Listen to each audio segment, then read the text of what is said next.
irse a Villa Paúl o Keiko Sofía, como quieren llamarle otros, y ellos tienen que sacar en medio de los pobres una labor complicada y difícil, de la cual yo estoy inmensamente agradecida.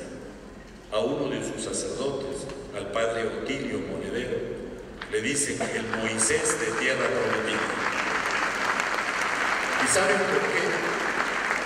Porque este padrecito por sí mismo se movió, fue a Europa, buscó los medios necesarios y a esa gente les puso el agua.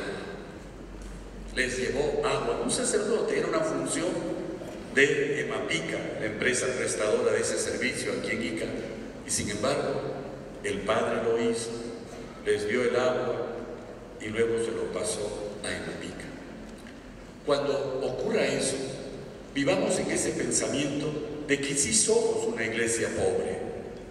Pueden equivocarse, decía Santo Tomás, se pueden equivocar los sentidos, lo decía en Adoro te devote, visitatus gustus indefalito, ¿no? La vista, el tacto, pueden fallar, sí, pueden fallar, pero creo todo lo que ha dicho el Hijo de Dios. Escucha, dialoga y te vas a dar cuenta lo que pasa.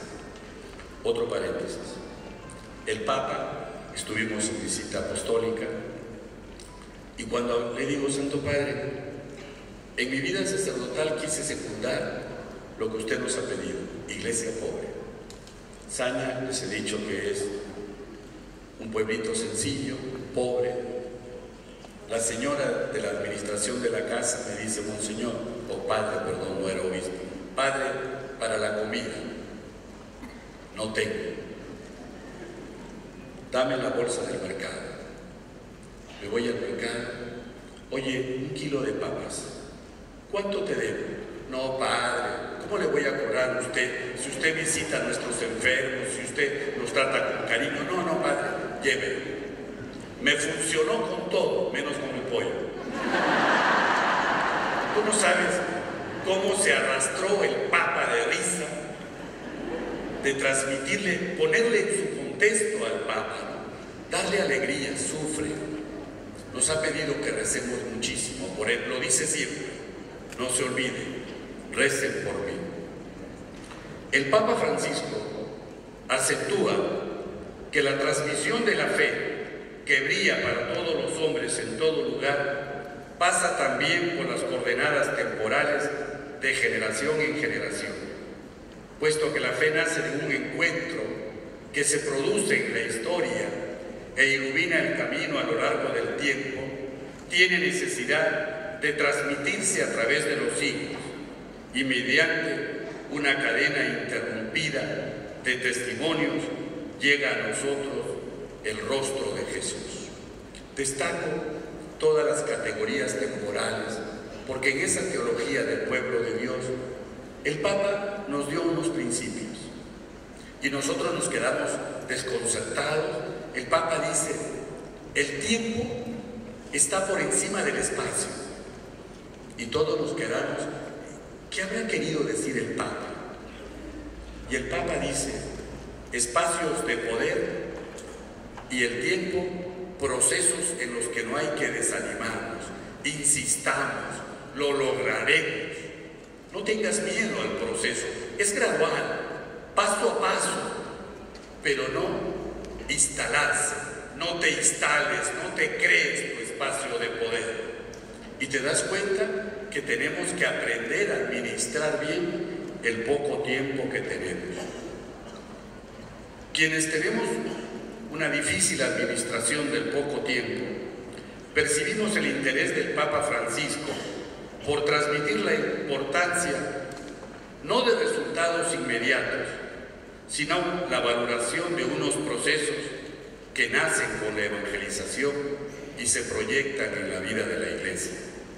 La característica fundamental de su ministerio petrino es la de acentuar el encuentro gozoso con Jesús. Uno busca al Señor y lo más espectacular es que Él te primerea, te encuentra primero y te cambia la vida y te la hace más intensa. ¿Has procurado ponerle intensidad a tu vida? Julián Marías, un filósofo español que leo con frecuencia, decía que una vida llevada como ocio, una vida que no tiene intensidad, es una vida inmoral. Ponle intensidad a tu vida y te darás cuenta de cosas muy preciosas. Desafíos para la educación católica peruana. La escuela católica en el Perú necesita suscitar una gran capacidad de asombro y admiración que permita a los alumnos descubrir que el mundo globalizado fomenta una mentalidad voluntarista que no tiene fundamentos antropológicos sólidos y serios. Es verdad que tendría que retroceder hasta Descartes. El pobre era católico y no pensó o no se dio cuenta de lo que su pensamiento iba a suscitar, el subjetivismo con que está rodeada toda la sociedad, el voluntarismo. Ya no importa la racionalidad, ahora ya no se deciden las cosas por un pensamiento, ya no se deciden por un raciocinio, ya no es la ley, la ordenación de la razón. Le puedes explicar al gobierno que el sexo no es una construcción de la sociedad. Le puedes explicar que el aborto es matar a una criatura inocente y que no es un derecho de una mujer. Y sin embargo, la voluntad de 130 congresistas, o por lo menos la mayoría de ellos, determina que una ley tiene que darse. Ya no estamos en el raciocinio, estamos en el voluntarismo. Qué pena da un país donde impera el voluntarismo. Y no estoy en contra de la democracia. Incluso me pregunto, ¿quiénes son los demócratas? ¿Qué buscan? ¿Qué quieren? ¿Qué están haciendo con nuestro país? El Papa tiene un lenguaje muy bonito. Pecado sí, corrupción no. ¿Y por qué dice el Papa corrupción no? Porque la corrupción es hacer del pecado un estilo de vida. Y no podemos hacer del pecado un estilo de vida. Pecado sí, corrupción no. El Papa Francisco nos advierte que encontraremos en la tarea educativa algunas dificultades, ante las cuales debemos suscitar alternativas coherentes con nuestro modo de ser, con nuestro modo de pensar y con nuestro modo de actuar. Ha dicho el Papa en la exhortación que las escuelas católicas, que intentan siempre conjugar la tarea educativa con el anuncio explícito del Evangelio, constituyen un aporte muy valioso a la evangelización de la cultura, aún en los países y ciudades donde una situación adversa nos estimule a usar nuestra creatividad para encontrar los caminos adecuados.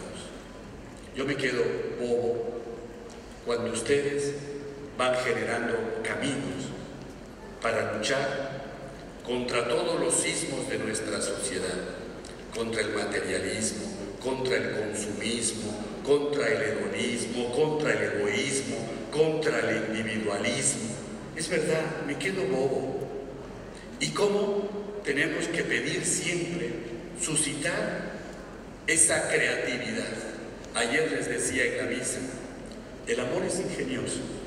Un chiquillo de 6 años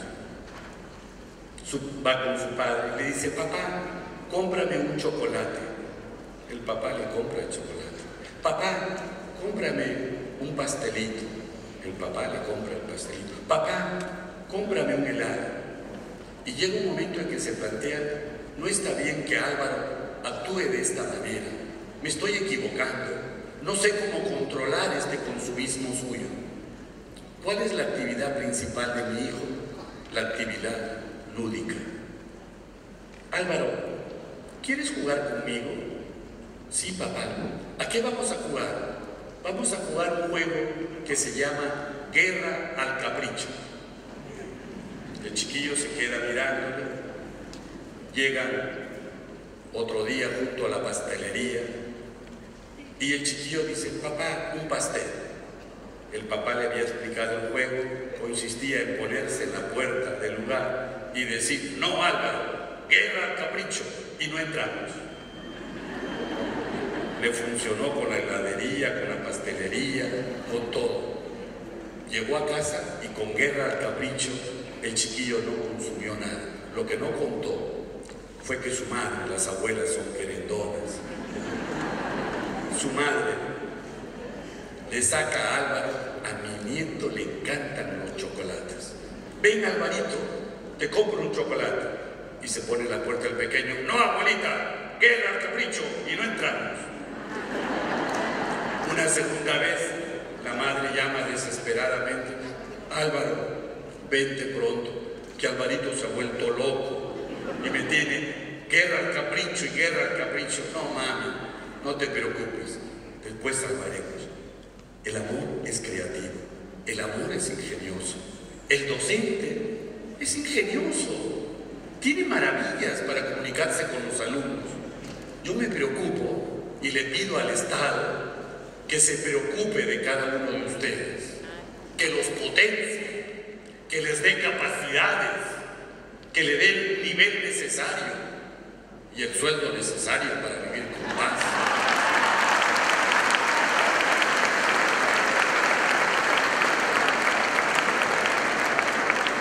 Y dice, porque ya me controlan el tiempo, en referencia al espíritu creativo del docente, no deja de ser interesante la propuesta que hace el Papa. Hay una forma de predicación que nos compromete a todos como tarea cotidiana. Se trata de llevar el Evangelio a las personas que cada uno trata.